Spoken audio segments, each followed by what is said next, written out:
Pernah dengar komentar seperti ini? Taekwondo cuma olahraga tendang-tendangan. Kalau di jalanan pasti kalah. Masuk UFC langsung tumbang. Taekwondo itu bukan bela diri nyata. Ironisnya, banyak yang berkata seperti itu tanpa pernah benar-benar berlatih Taekwondo. Padahal di balik gerakan tendangan yang indah dan cepat, Taekwondo punya sejarah keras, militer, dan digunakan untuk pertahanan diri sejak awal perkembangannya. Lalu, kenapa sekarang Taekwondo sering direndahkan? Apakah benar Taekwondo lemah? Atau sebenarnya orang hanya melihat satu sisi saja? Di video ini kita akan bahas semuanya secara objektif, tenang, dan tanpa menjatuhkan bela diri lain. Sejarah singkat Taekwondo. Taekwondo berasal dari Korea Selatan. Bela diri ini berkembang setelah masa penjajahan Jepang dan mulai dibentuk secara modern sekitar tahun 1940-an hingga 1950-an. Nama Taekwondo sendiri memiliki arti, Tei, kaki atau tendangan, Kwon, tangan atau pukulan, Du, jalan hidup atau filosofi. Jadi Taekwondo bukan hanya soal menendang, tetapi juga disiplin, mental, dan pengendalian diri. Pada masa awal perkembangannya, Taekwondo banyak digunakan untuk pelatihan militer Korea Selatan. Fokusnya bukan untuk pertunjukan, tetapi untuk membangun prajurit yang cepat, kuat, disiplin, dan efektif dalam pertarungan jarak menengah hingga jauh. Karena itu, sejak awal Taekwondo dikenal dengan tendangan yang sangat eksplosif, cepat, dan kuat. Dan sampai hari ini, salah satu senjata paling berbahaya dalam pertarungan tetaplah tendangan ke kepala. Lalu kenapa sekarang Taekwondo sering direndahkan? Jawabannya sebenarnya cukup sederhana. Karena kebanyakan orang melihat Taekwondo modern hanya dari sisi olahraga pertandingan. Saat ini Taekwondo sangat identik dengan Olimpiade. Aturannya dibuat lebih aman, lebih sportif, dan lebih terkontrol. Akibatnya muncul beberapa perubahan. Kontak dibatasi. Banyak teknik berbahaya dilarang. Fokus menjadi poin pertandingan. Muncul gaya bertanding yang lebih taktis dibanding realistis. Orang akhirnya melihat atlet yang banyak lompat-lompat, menjaga jarak, mencari poin. Lalu menyimpulkan, ini tidak realistis. Ditambah lagi, internet dipenuhi video perbandingan seperti Taekwondo vs Muay Thai, Taekwondo vs Boxing, Taekwondo kalah di street fight. Dan sayangnya, banyak orang menilai seluruh Taekwondo hanya dari potongan video seperti itu. Padahal hampir semua bela diri olahraga akan terlihat berbeda jika hanya dilihat dari rules pertandingan. Boxing tanpa aturan sarung tangan juga berbeda. Judo tanpa aturan olahraga juga berbeda.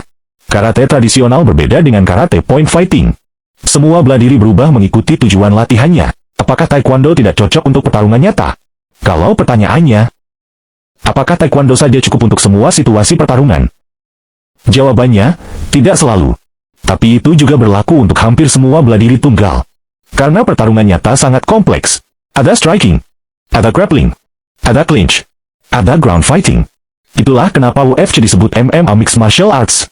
Artinya campuran banyak bela diri. Jadi sebenarnya kurang tepat jika mengatakan Taekwondo lemah karena kalah di UFC. Karena di UFC, bukan satu bela diri melawan satu bela diri, tetapi atlet lengkap melawan atlet lengkap. Petarung UFC modern belajar banyak hal sekaligus. Striking, wrestling, grappling, jiu-jitsu, conditioning, cage control. Jadi kalau ada praktisi Taekwondo masuk UFC lalu kalah grappling, itu bukan berarti Taekwondo gagal. Itu berarti dia belum lengkap sebagai MMA fighter. Faktanya, banyak petarung UFC menggunakan Taekwondo. Ini bagian yang sering dilupakan orang. Taekwondo justru banyak digunakan oleh atlet UFC dunia.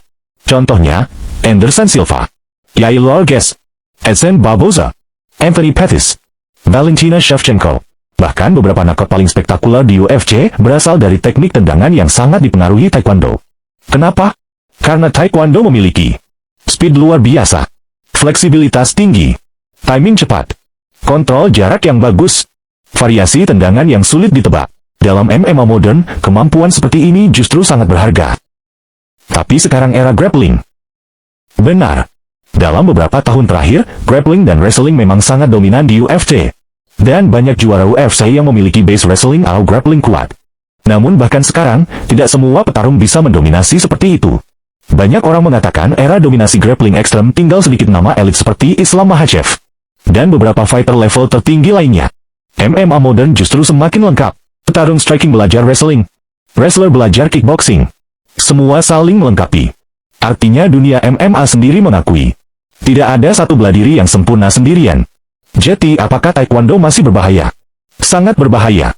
Tendangan Taekwondo yang tepat bisa menyebabkan knockout dalam hitungan detik.